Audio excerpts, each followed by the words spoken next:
Hello student, I am Divya Kathiria and जैसे कि हम लोग कंटिन्यू कर रहे हैं हमारा chapter number 11 and it's consumer protection. तो गाइस आज हम लोग बात करने वाले हैं means and methods of consumer awareness. Guys ऐसे बहुत सारे कंज्यूमर है कि जिसको इवन उसके राइट्स क्या है, रिस्पॉन्सिबिलिटीज क्या है, ये नहीं पता होता है। और अगर उसके साथ एक्सप्लॉइटेशन हो जाता है, उसके साथ चीटिंग फ्रॉड हो जाता है, तो उसको नहीं पता होता है कि वो आगे क्या स्टेप ले। क्लियर, वो जस्टिस लेने के लिए किसके पास जाए। तो इंडिया में ऐसे बहुत सारे गवर्नमेंट के भी इंस्टीट्यूशन है, नॉन गवर्नमेंट इंस्टीट्यूशन भी है जो कंज्यूमर के अवेयरनेस के बारे में, प्रोटेक्शन के बारे में काम करते हैं। क्लियर, तो आइए देखते हैं। Most of the consumers are not aware of the rights and responsibilities and in the event of exploitation they have a no idea about what type of effort should be taken. 15th March, guys ये खास आपको important question है, 1 mark के लिए note कर लेना है।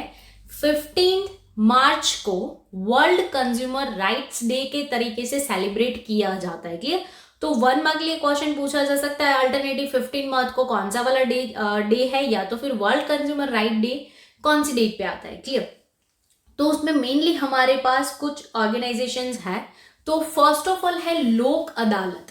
अब गाइज लोक अदालत का काम क्या है, तो आइए हम देखते हैं। Most of the industrial units organise Lok Adalat for the genuine complaints of their consumer. बहुत सारे ऐसे ऑर्गेनाइजेशन है, जो बड़े बड़े ऑर्गेनाइजेशन है, वो लोक अदालत का अरेंजमेंट करते हैं ताकि उसके जो कंज्यूमर है उसको अगर कोई कंप्लेंट है तो वो क्या करेंगे, वो वहां पे आएंगे, अपनी कंप्लेंट रजिस्टर करवाएंगे। यानी कि ऑर्गेनाइजेशन, इंडस्ट्री, कंपनी अपने कंज्यूमर को सामने से मौका दे रही है कि आओ, अगर आपको कोई कंप्लेन है तो हम उसका सॉल्यूशन निकालेंगे। क्लियर, यानी कि ये एक स्टेप है टुवर्ड द कंज्यूमर कि वो अपने कंज्यूमर से फैमिली वाला रिलेशन बनाना चाहते हैं और गुडविल क्रिएट करना चाहते हैं ताकि उसके कंज्यूमर भी सेटिस्फाइड रहे और साथ में उसका इंप्रेशन भी अच्छा बना रहे। क्लियर, तो ये दोनों पार्टीज के लिए अच्छा है।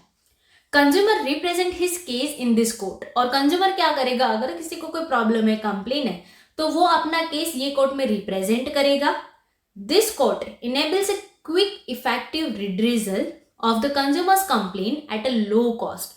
और ये कोर्ट में क्या होता है, बहुत ही मिनिमल कॉस्ट के थ्रू उसको क्विक जस्टिस मिलता है, डिसीजन मिलता है। क्लियर, फॉर एग्जाम्पल है BSNL ऑर्गेनाइज लोक अदालत फ्रीक्वेंटली। BSNL जो टेलीकम्युनिकेशन की कंपनी है वो बहुत ही फ्रीक्वेंटली ऐसी लोक अदालत क्रिएट करता है ताकि उसके जो कंज्यूमर है वो वहां पे आके कंप्लेन रजिस्टर करवा सके। देन है पब्लिक इंटरेस्ट लिटिगेशन PIL।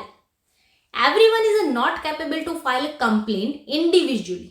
बहुत सारे ऐसे कंज्यूमर है, बहुत सारे नहीं गाइज, मैक्सिमम मोस्टली कंज्यूमर ऐसे मतलब कैपेबल नहीं होते हैं कि वो इंडिविजुअली अपना कंप्लेन वो रजिस्टर करवाए। उसके बहुत रीजन होते हैं, टाइम के मतलब अभाव की वजह से भी नहीं करवा सकते, कॉस्ट बहुत ज्यादा होते हैं केस के, वकील के, क्लियर लॉयर के, या तो फिर उसका इकोनॉमिक रीजन भी हो सकता है, उसके खुद के पास इतने पैसे नहीं होंगे कि भाई वो केस एटलीस्ट रजिस्टर भी करवा सके। Clear, so the group of affected person, अगर ऐसा कोई ग्रुप है कि जो अफेक्टेड है, चीटेड है, उसके साथ चीटिंग हुआ है, या तो फिर कोई इंडिविजुअल अफेक्टेड पर्सन, कोई अकेला बंदा है, या तो फिर एनी कॉमन मैन, कोई पूरा ग्रुप भी हो सकता है, कोई पर्सन हो सकता है, कोई कॉमन मैन हो सकता है, the society can write the application on a plain paper two high court.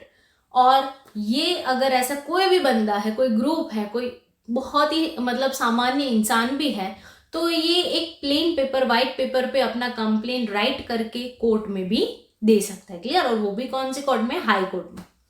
If the court fill the application right, अगर कोर्ट को ऐसा लगता है कि ये जेन्युइन कंप्लेन है, ये राइट है, तो वो क्या करेगा, then it can be converted into case. आपकी एप्लीकेशन केस में कन्वर्ट हो जाएगी। After hearing both the parties, same court जो है वो दोनों पार्टीज को सुनेगा और फिर अपना जजमेंट देगा। क्लियर, फिर है इको फ्रेंडली प्रोडक्ट्स। अब यहाँ पे गाइस खास ध्यान देना है, बहुत सारी ऐसी कंपनीज है जो इको फ्रेंडली है और बहुत सारी ऐसी कंपनीज है जो इको फ्रेंडली नहीं है, फिर भी वो चीट करके किसी ना किसी तरीके से, आई डोंट नो, वो अपने आप को इको फ्रेंडली कंपनीज दिखाती है और बताती भी है। Clear, those industries which produce that product with very less pollution are allowed to use eco mark which is given by environmental department. Environmental department बहुत सारी ऐसी इंडस्ट्रीज है कि जो बहुत ही कम पोल्यूशन फैलाती है तो उसको इको मार्क यूज करने के लिए देगी कि भाई ये प्रोडक्ट बनाने के लिए बहुत ही कम से कम नुकसान हुआ है एनवायरमेंट को। क्लियर। और गाइज ये जो मतलब ट्रेंड है वो बहुत ज्यादा अच्छा है कि कंज्यूमर जान सकता है कि अगर मैं कुछ चीजें खरीदता हूँ, कुछ प्रोडक्ट लेता हूँ, सर्विस लेता हूँ, तो क्या ये प्रोडक्ट बनाने के लिए एनवायरमेंट को कोई नुकसान हो रहा है कि नहीं।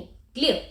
Because of this eco mark consumer will be encourage to purchase this product for protection of environment. और कंज्यूमर भी क्या करेगा, ऐसी चीजों को खरीदने की कोशिश करेगा कि जिसके वजह से कम एनवायरमेंटल नुकसान होगा। जैसे कि हम लोग जानते हैं कि आजकल वीगन ट्रेड जो है वो बहुत ही ज्यादा ट्रेंड में है। क्लियर।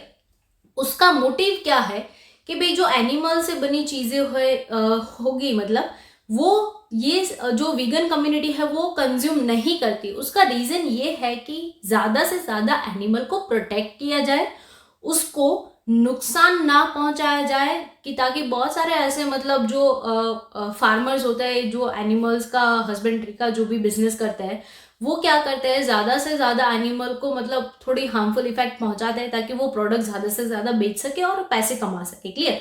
तो ये वीगन कम्युनिटी का एक बहुत ही अच्छा ट्रेंड है कि भाई मैं ऐसा कोई प्रमोट नहीं कर रही हूँ किसी कम्युनिटी को, बट ये एक उसके पीछे मोटिव ये है कि वो लोग चाहते हैं कि हम एनिमल को कम नुकसान पहुंचाए ताकि उसको जो पालने वाला है वो ये लालच में आके एनिमल को नुकसान ना पहुंचाए और उसका प्रोडक्ट बेचने की ट्राई ना करे। क्लियर। तो ऐसे ये तो वीगन इसमें इको फ्रेंडली प्रोडक्ट में नहीं आएगा, बट ये एक एग्जाम्पल है कि इसके पीछे ऐसे मोटिव है। तो यहाँ पे भी इसके पीछे मोटिव है कि ऐसी चीजें खरीदो गाइस कि जिसके वजह से एनवायरनमेंट को कम से कम नुकसान। क्लियर। तो ये है हमारे means and methods of consumer awareness. आगे का जो क्वेश्चन है हम नेक्स्ट लेक्चर में देखेंगे। तब तक के लिए बी हैप्पी, बी सेफ।